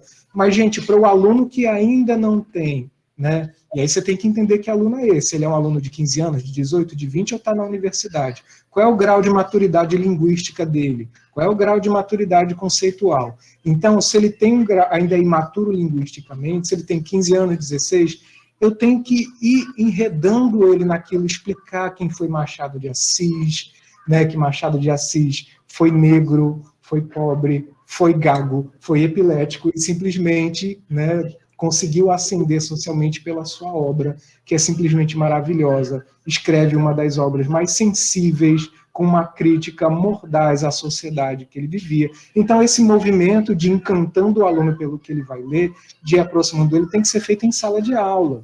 Né? Dizer, olha, você vai encontrar uma linguagem que é mais rebuscada, mas é assim mesmo, vale a pena continuar, porque o Machado de Assis quer chegar aqui. O aluno tem que entender onde eu quero chegar com aquilo. Leia, Lucila, porque onde é que José de Alencar quis chegar com Lucila? Qual é a linguagem de José de Alencar? De onde ele veio? Que contexto ele escreveu esse texto e para quem? Né? Então, o aluno precisa disso em qualquer matéria, não é só num livro de literatura. Precisa, viu, Milena? Primeiro, ele precisa que o professor instigue ele naquele conteúdo. Olha, tem algo lá que você vai encontrar assim. Mostra um caminho para ele, que é tipo um filme, gente. Vamos falar assim um pouco mais básico. Quando eu vou dizer a alguém um filme maravilhoso que eu vi, eu não conto o final, pelo menos uma pessoa que tem bom senso. Não conta, não dá spoiler, mas vai dizendo, olha, o filme é legal, ele é sensacional e vai te dando vontade de ver. Isso tem que acontecer com a matéria que você está passando com o conteúdo. Então, Milena, não tem uma receita, mas passa por aí. Conhecer a realidade do meu aluno, conversar com ele sobre a minha proposta, e eu tenho que meio que encantando ele, dar dicas de que ali tem algo que vale a pena se apropriar. Né, Kaline, quer falar alguma coisa? Mesmo. Só para encerrar aí, uma coisa importante que o Wilson falou é a questão da nossa própria didática. Né, Saíne, Milena. Então, é algo interessante que a gente tem que sempre fazer uma avaliação. Como é que está a minha didática em sala de aula? Por isso que muitas vezes tem alunos que assistem a aula e fazem, porque aquele professor ele não tem didática. Então, por quê? Porque às vezes ele transmite aquele conteúdo, ele fala de uma maneira, sei lá, tradicional, uma maneira insegura, né? Porque uma palavra também fundamental que eu acho é você não pode passar uma insegurança para os seus alunos. Você tem que ser uma pessoa segura naquilo ali que você está transmitindo. Mas, resumindo tudo que a gente já falou aqui, Saíne, Milena, é justamente isso, é o diálogo, é o levantamento do conhecimento prévio do aluno, conhecer a realidade, né, da universidade, da escola. Então, isso aí é fundamental para que a gente consiga fazer um ensino mais inovador e trabalhar, por exemplo, a sala de aula invertida, né? E já pegando aqui, Wilson, a pergunta que foi feita sobre essa questão, em momentos de aulas remotas, como seria feita essa adaptação? Então, já para mim responder e passar para você também complementar, o que é interessante, que para a gente fazer essa adaptação, a gente tem que conhecer a realidade do aluno e a realidade da escola. Por que eu estou dizendo isso? E a realidade também da universidade. Como você falou aí, que tem muitos alunos que não têm acesso, né, à internet, às vezes, não tem uma internet boa. Eu já tive aluno assim, professora, eu não tenho como mandar a atividade, eu vou mandar print, né, tirar foto, mandar pelo celular, porque eu não tenho como enviar por e-mail. Então, assim, a gente tem que conhecer a realidade deles para que a gente possa desenvolver esse ensino remoto. Por que eu estou dizendo isso? Tem um exemplo bem prático agora, eu acho que tem uma das minhas alunas que está aqui assistindo, que ela está fazendo estágio supervisionado em licenciatura em Química remota, né? E a dificuldade que a gente teve, dificuldade não, que a gente teve bastante cuidado, foi desenvolver uma aula, uma sequência didática, avaliando primeiro o que era que a escola tinha disponibilidade e o que era que os alunos tinham acesso.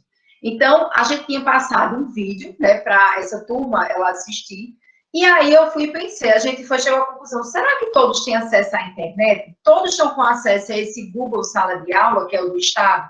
E quando a gente fez esse levantamento prévio, mais de 70% dos alunos não tinham acesso à internet.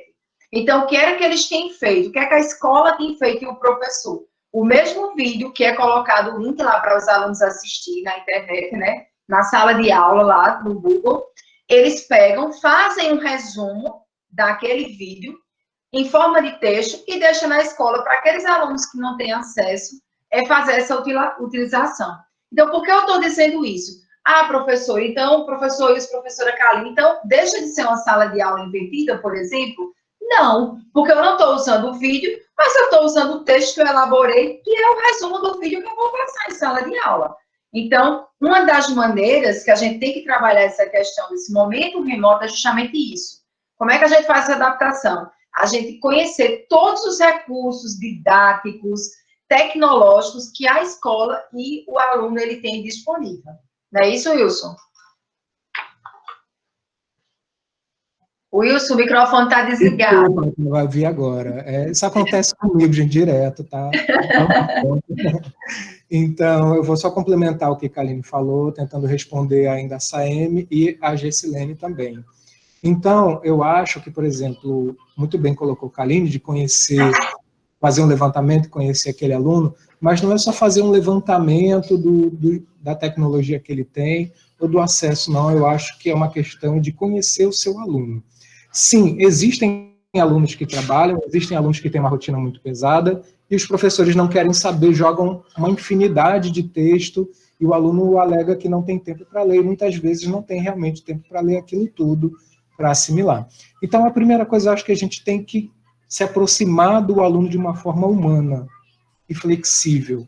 Tem que entender quem é esse estudante que está na minha frente. Não é só se ele tem internet ou se ele tem um computador, mas eu acho que é uma coisa que os professores precisam fazer mais, que é ouvir seu aluno, né? Entender quando o aluno vem dizer que está com dificuldade de tempo, com dificuldade para ler o texto material.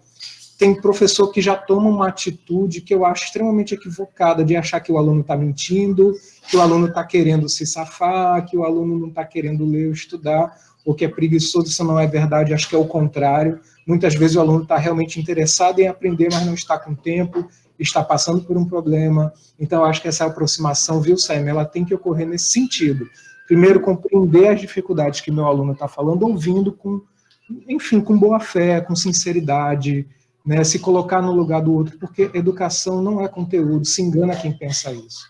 Educação é, sobretudo, socialização e humanização, é formação em valores, em convivência. O conteúdo ele faz parte desse pacote, é uma parte importante, mas a educação não é conteúdo.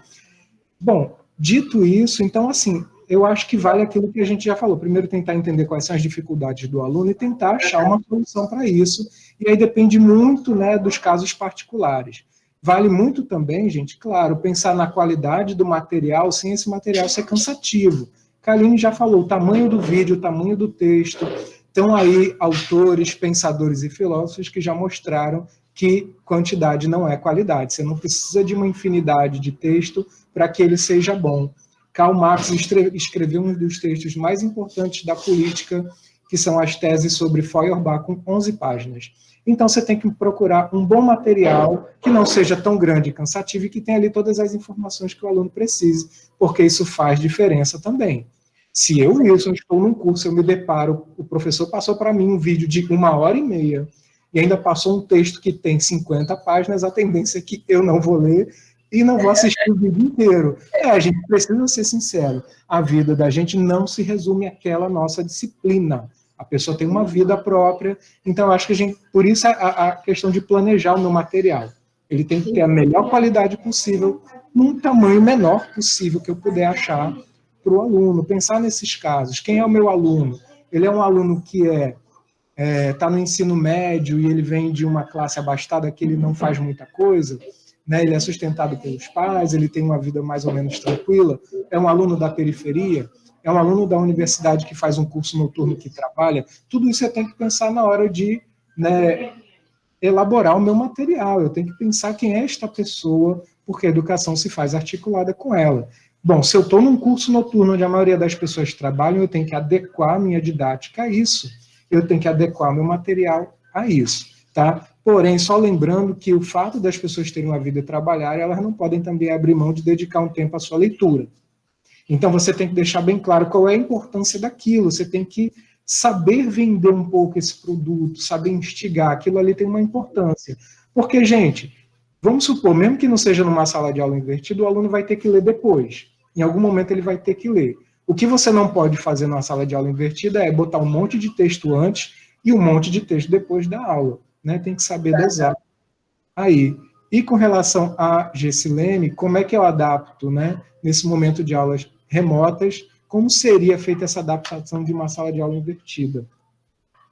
Olha, muito interessante essa sua pergunta. O que a gente faz aqui, Gessilene, é um pouco isso, mas eu não vou dizer que aqui é uma sala de aula invertida, mas é inspirada em uma, tá? Mas aqui não é exatamente isso, a gente se inspirou em alguns aspectos. Eu diria, como é que eu posso fazer uma sala de aula invertida remotamente? Bom, a ideia é fazer mais ou menos como nós fazemos aqui, disponibilizando textos e vídeos, e o momento presencial, entre aspas, seria esse momento síncrono aqui. A diferença é que eu e a Kaline, a gente está fazendo tudo isso ao mesmo tempo, né? A gente botou um texto, mas ao mesmo tempo a gente está aqui tendo 2 aulas durante a semana, porque pede, é uma característica do curso livre, a gente não está assim com tempo para fazer de outra maneira, né? Mas o ideal seria você disponibilizar um vídeo, disponibilizar um texto, ou um material que queira impresso, o que for, e ele já tem que se apropriar disso antes do encontro síncrono de vocês, antes da videoconferência, antes da aula. Por exemplo, se a gente tivesse dado tempo de vocês lerem o texto, assistir ao vídeo, para poder nos encontrarmos aqui, seria a adaptação, né, vamos dizer assim, mais ou menos, no ensino remoto, para uma aula invertida. Fazendo uma aula invertida dentro do ensino remoto seria assim, né? Ou seja, seria só fazer o encontro em videoconferência depois que os alunos tivessem se apropriado minimamente do texto e do vídeo. Tá? Tem outra pergunta aqui, Wilson. Tem? Emília, ela fez uma pergunta aqui que eu me vi, assim, nessa pergunta que ela fez. Em relação aos alunos que têm uma dificuldade de trabalhar em grupo, de se comunicar devido à timidez, o que fazer nesse caso? É interessante, Emília, que eu passei por uma situação dessa já com vários alunos, né? E, assim, eu tentava trabalhar esse lado dele de que maneira? Por exemplo, tem aluno que queria resistir. Professora, eu não vou conseguir apresentar. E eu dizia, você vai conseguir apresentar. Então, por mais, Emília, que ele não conseguisse estar lá na frente da sala de aula, de frente aos colegas dele para apresentar, ele ficava sentadinho na posição, a maneira que ele achasse melhor, confortável para ele. E aí, quando eu sabia que ele estava tão tímido, que ele não ia conseguir falar, eu ia começando bate-papo com ele. Então, vários alunos, eu desfiz esse mistério, esse medo que eles tinham de falar em público, de seminário, nesse sentido. Então, eu começava a fazer perguntas, eu sabia que ele sabia daquele conteúdo, das perguntas que eu fazia, ele começava a explicar, ia começando a se sentindo à vontade, os amigos começavam a discutir juntamente com ele. Então, isso foi uma maneira que eu descobri de trabalhar com os alunos. Possa ser que tenha aluno que nem dessa maneira consiga, né, colocar a sua exposição de ideias para a turma. Mas essa foi uma maneira. É fácil, professora? Não, não é fácil. Mas eu fiz isso porque eu tive essa percepção. Já teve alunos que iam para a frente da sala de aula e o que acontecia? Não falava nada, tinha um branco, colocava para rir ou ficava se tremendo.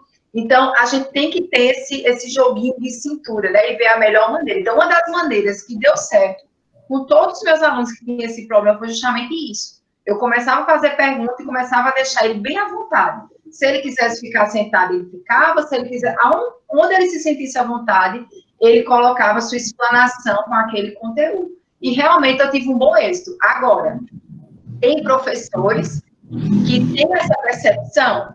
Não. Quando eu era aluna da graduação, eu tive várias colegas que tiveram grande dificuldade, porque tinham professores que botavam nota baixa, que não entendiam e era zero e acabou. Mas a gente, como professores, né, Wilson, nessa área de ensino mais inovador, a gente tem que ter essa percepção. Bem, o aluno não está querendo falar, mas eu vou começar a puxar dele, a fazer pergunta para ver o que ele vai dizer daquele conteúdo. Então, comigo, funcionou bastante. Certo, amiga? Eu não sei o Wilson aí, o que é que se ele já teve uma experiência desse tipo. Tive sim, mas é claro que vale, aí eu acho que esse é o exemplo, é a Kaline, né, que além dessa pessoa extremamente competente, bonita, tem sensibilidade. Oh, meu Deus, isso. Eu acho que o caminho é esse, o da sensibilidade. Eu já tive alguns casos, e eu posso dar algumas dicas de como eu fiz. Quem fez a pergunta foi... Oi, Emília. Oi, Marciele. Olha só, primeiro eu acho que a gente tem que ter empatia.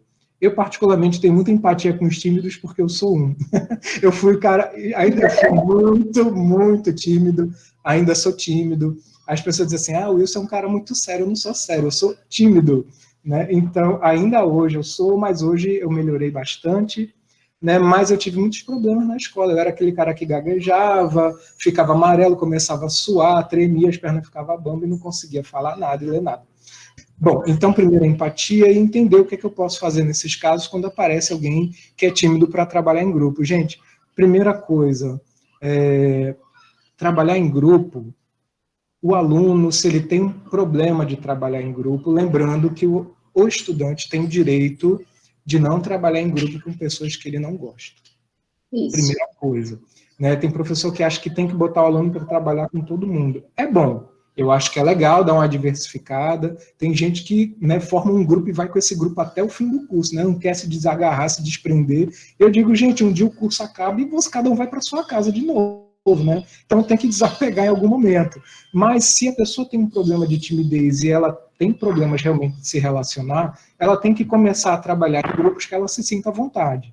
Então acho que esse é o primeiro passo. Né? Depois, quando ela for se sentir mais confortável na turma, ela pode ir migrando, formando outros grupos, mas acho que de início você não pode forçar alguém a trabalhar com determinadas pessoas, ela tem o direito a não trabalhar com alguém, isso é uma coisa que nunca é dito, mas estudante também tem seus direitos. Né? Bom, se ele tem essa dificuldade em trabalhar em grupo, essa é uma tática. Né? Primeiro, trabalhar em grupo com pessoas que ele tem maior proximidade. Na hora de falar, de socializar, se ele tem dificuldade, eu acho que você tem que usar essa sensibilidade que Kaline falou, é conversar, é o diálogo, é puxar. Se você sente que a pessoa está em dificuldade, por exemplo, o que é que eu faço? Eu falo da minha timidez quando eu era aluno. Muitas vezes, quando o professor, a professora, ele fala também, vamos dizer assim, das suas fraquezas, né? Isso também fortalece o aluno. Né? Você mostra o seu lado mais humano. Olha, até nós, professores, ficamos nervosos, porque eu fico nervoso, porque eu tenho sangue correndo nas minhas veias. Então, se nós ficamos, todo mundo fica nervoso, por que que o estudante que está ali aprendendo não pode? Então, você tem que ir deixando ele à vontade. Se for o caso, se ele se sentir mais à vontade, deixe ele falar sentado. Eu não entendo por que é que tem professor que não permite o aluno apresentar sentado. Tudo depende de uma negociação. Né? Eu acho que o ideal é, com o tempo, ele começar a apresentar em pé, com maior desenvoltura, porque é mais interessante. Mas se de início ele realmente tem um problema psicológico com isso, começa sentado, começa na sua zona de conforto. Cabe a você, professor, também criar uma atmosfera segura.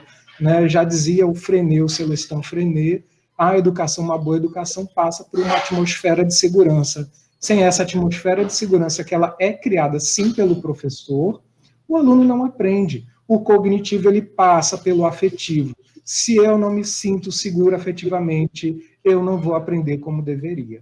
Então, ele tem que se sentir seguro, então é você, professor mais experiente, que tem que criar essa atmosfera de segurança para que aos poucos ele possa ir falando. Né? Já tive muitos casos assim, geralmente funciona essa tática da empatia e da sensibilidade. Tá? Eu vou só fazer um comentário aqui, acho que foi Mazenildo que falou sobre o paradoxo, né, de que, deixa eu ver assim, atualmente caímos no paradoxo que para ser diferente e inovador, temos que excluir o papel e a leitura. Pois é, Mazenildo, eu não sei exatamente qual é a pronúncia, eu vou falar Mazenildo, se tiver errado você me corrige aí, dá um grito. Né? Então, Mazenildo, realmente eu acho que tem uma confusão nas pessoas do que é ser inovador, e para ser inovador, sinceramente, eu não preciso abrir mão da leitura, nem do papel, nem da escrita, e às vezes eu realmente preciso de algumas práticas que são típicas do ensino tradicional. Isso não vai tornar a minha aula menos interessante, eu não vou deixar de ser inovador. Para ser um professor inovador, eu não preciso ser inovador do primeiro segundo ao último segundo da minha aula, até porque ninguém aguenta esse ritmo frenético. A educação escolar também é rotina, também é um certo ritmo. Então, às vezes, tem momento que eu preciso falar, eu preciso expor. Né? Não é porque eu sou inovador que eu não posso fazer uma parte expositiva. né? Não é porque eu sou eu me considero um professor inovador, não sei se eu sou na visão dos outros, né? Mas não é por isso que eu vou abrir mão da leitura, que eu vou abrir mão de uma boa escrita, que eu vou abrir mão de atividade de escrita, e eu concordo com o Mazenildo. Eu acho que a gente não precisa abrir mão de nada disso, que historicamente está consolidado como conquistas culturais, fazem parte da nossa história e é educativo, né? Então, ser inovador não é abrir mão dessas coisas. Ser inovador é ter uma outra percepção do que é educação e da relação com o estudante e com o saber. Né, Kaline? Isso mesmo, Wilson. Essa colocação de Marcenildo foi interessante, que eu até ia falar antes, mas a gente tem tanta coisa que a gente vai debatendo aqui que eu acabei esquecendo. Gente, para o ensino inovador e para o processo de ensino e aprendizagem, a gente tem que existir um equilíbrio. Eu sempre digo isso nas minhas aulas. A gente tem que ter um equilíbrio entre o tradicional e o inovador. Então, você não pode jamais só trabalhar com ensino totalmente inovador, sei lá, na área de química. Você trabalhar só com experimentação em sala de aula, só com resolução de problemas, sim. Mas o aluno vai estudar lá um conteúdo, sei lá, de cinética química, se eu não for para o quadro e mostrar como é que faz um cálculo de velocidade de uma reação química, como é que ele vai aprender? Então, tem que ter essa dosagem, a gente tem que saber equilibrar o tradicional com o inovador, assim como o Wilson fez a abordagem. Ótima colocação, viu? Adorei. E esqueci dessa partezinha que é fundamental, Wilson. Foi muito boa aí essa colocação de Marcenilson. Marcenildo. Marcenildo, acho que é isso. Né? Gente, Kaline... Oi, Marcenildo. É como, Marcenildo?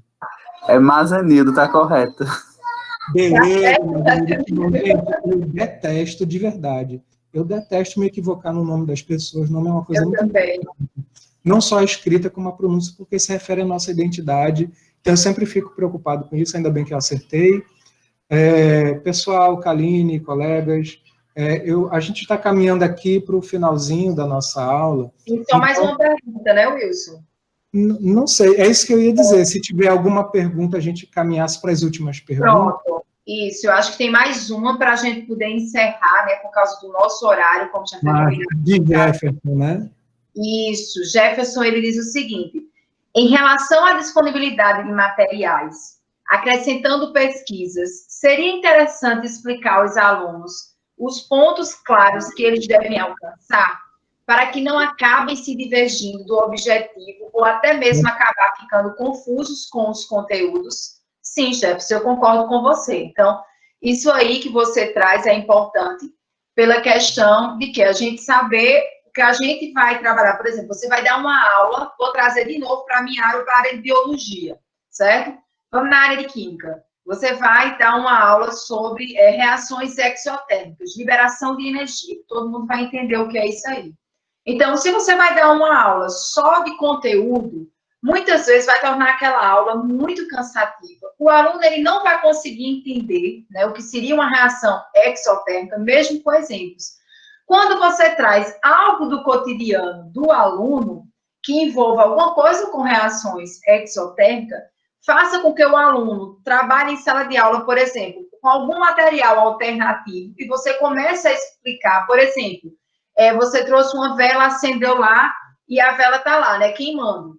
Então, está liberando energia. Então, você começa a mostrar isso ao aluno, trazendo essa visão de pesquisa e relaciona com o conteúdo, você sim está trazendo um ensino totalmente inovador e está saindo daquele tradicional. Acho que nesse pensamento que você colocou, Jefferson, é bastante plausível, porque a gente vê o que eu falei ainda agora, né? Eu e o Wilson, respondendo o outro aluno.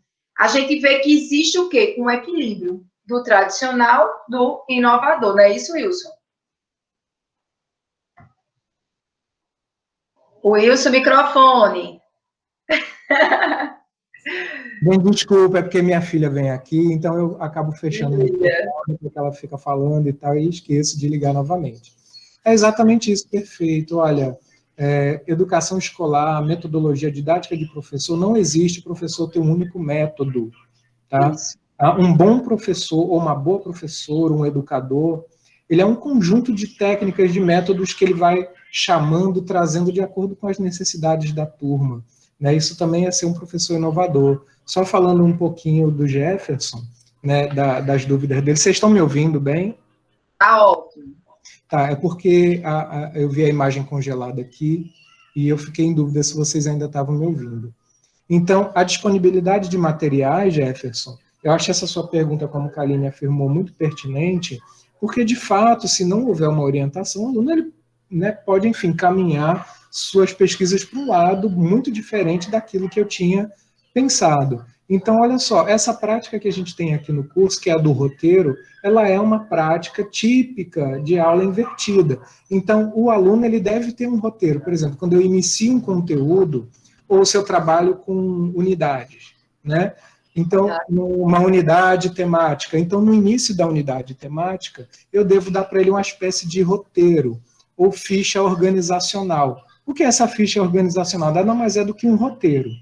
Nesse roteiro deve constar, né, para cada aula, o texto que ele vai ter que ler, como a gente faz aqui, né, nos tópicos, o vídeo que ele vai ter que assistir, as atividades que ele tem que fazer em casa, inclusive, Jefferson, se você, que é o professor, sentir a necessidade, sentir que o tema é complexo e precisa de um pouco de orientação, você pode, inclusive, colocar nesse roteiro mais ou menos o que é que você espera que o aluno aprenda, ou seja, os objetivos. Exemplo, você pode colocar lá, se você está trabalhando com educação ambiental, ou se você está trabalhando com clonagem, ou se você está trabalhando com Covid-19. Então, você pode colocar lá, o Covid-19, que é um tema muito atual, você pode colocar o texto, o vídeo e dizer, com esse texto e com esse vídeo, o que é que o aluno tem que saber? Onde é que ele deve chegar? Ele tem que entender qual é o conceito de Covid-19, ele tem que entender qual é o agente causador da Covid-19, ele tem que contar, sei lá, entender um pouco a partir do texto e do vídeo sobre a história das pandemias no mundo ocidental ou no mundo como um todo. Então, você pode, sim, nesse roteiro, colocar mais ou menos onde o aluno deve chegar.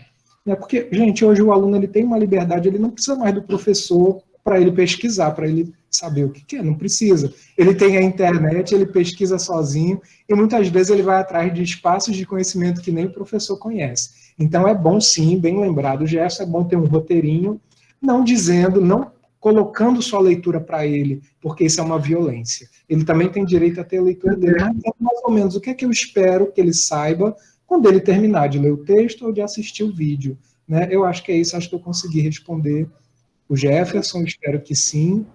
Respondeu sim, professor.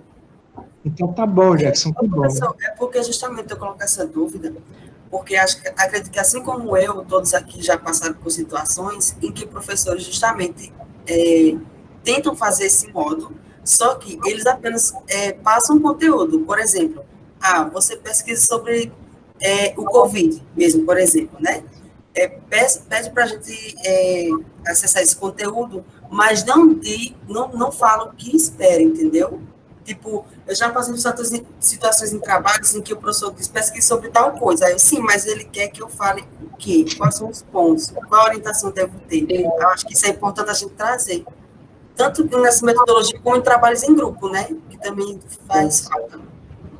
Perfeito. Esse equívoco que os professores cometem no trabalho em grupo é o mesmo que eles cometem quando acham que estão fazendo uma sala de aula invertida.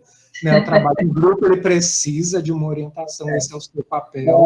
Então, você precisa dizer ao grupo, mesmo que o grupo tenha que, né, trilhar seus próprios caminhos para chegar lá, você tem que dizer mais ou menos onde é esse lá.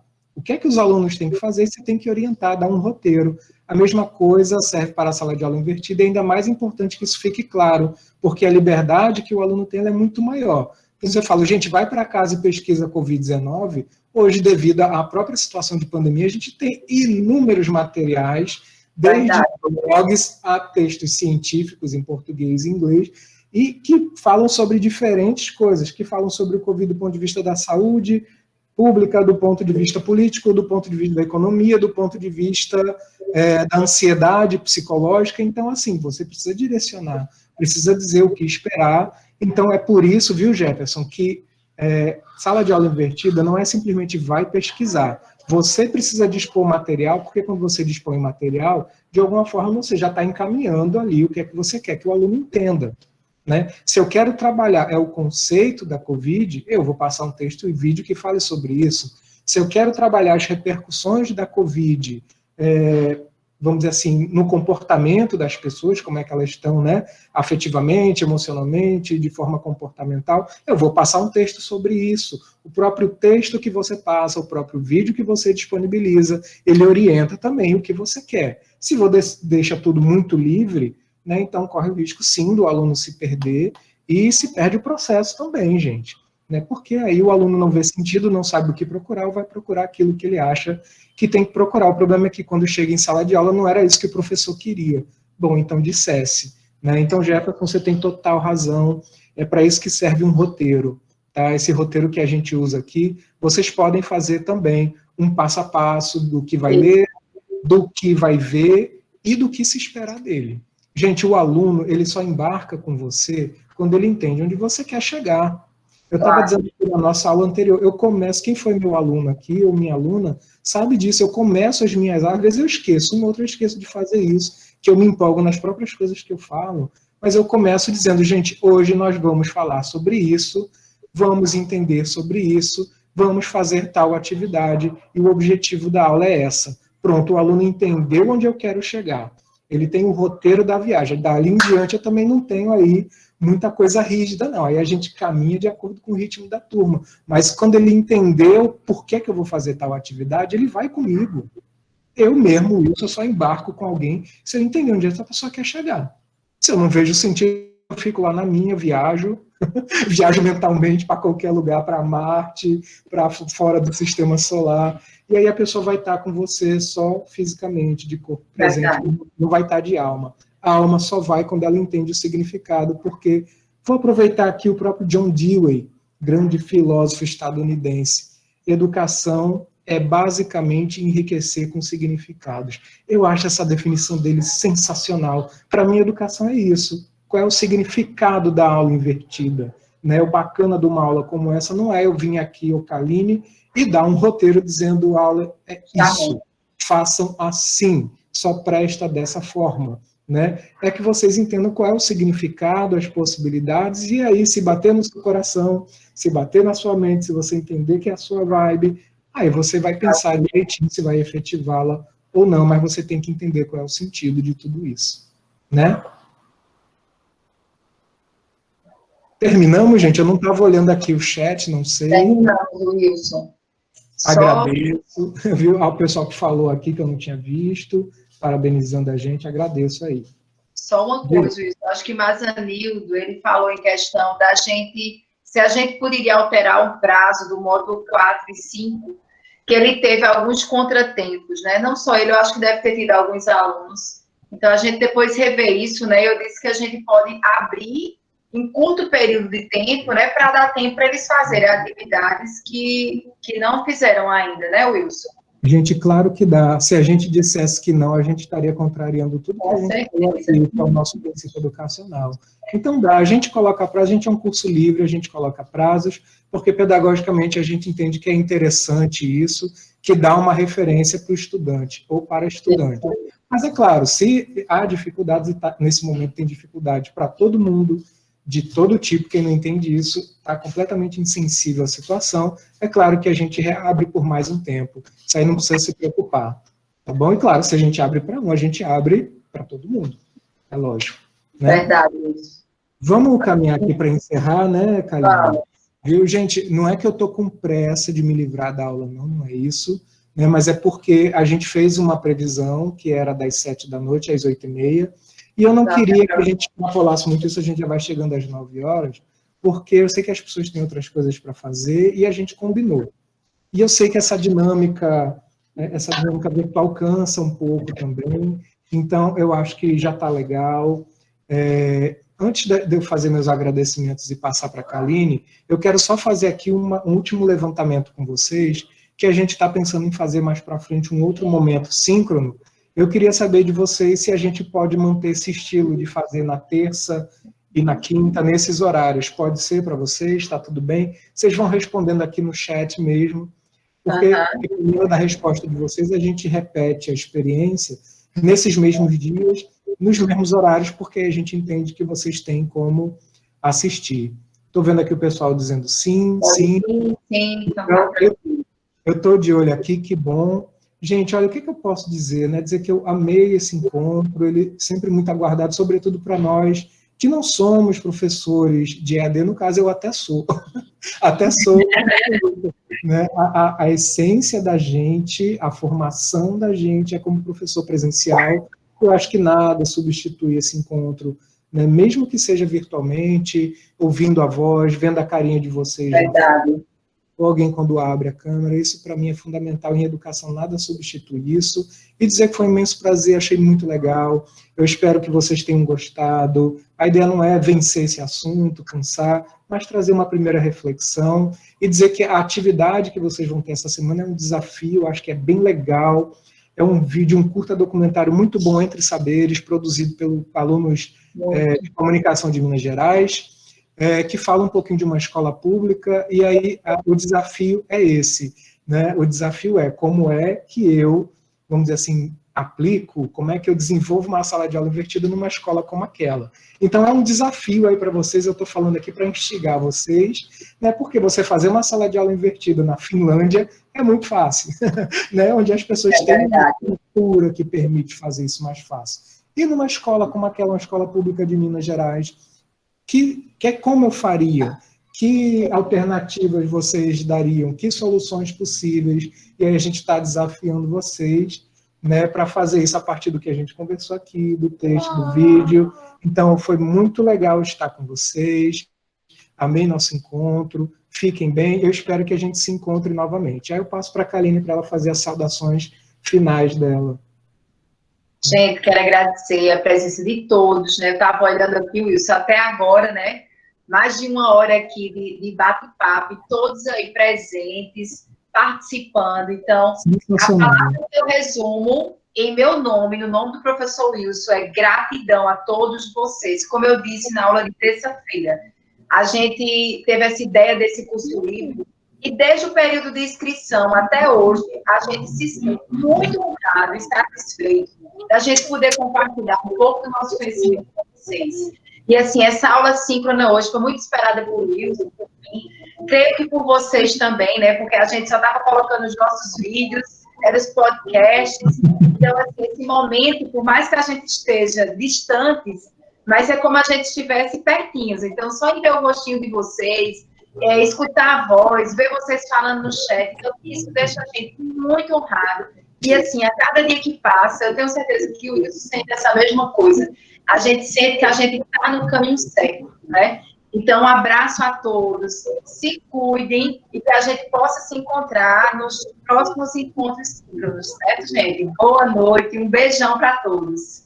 Abração no coração de vocês, viu? Tchau, tchau. Tchau. Aula encerrada, viu? Vocês podem ir dormir, descansar, fazer outras coisas. A gente se encontra por aí. Boa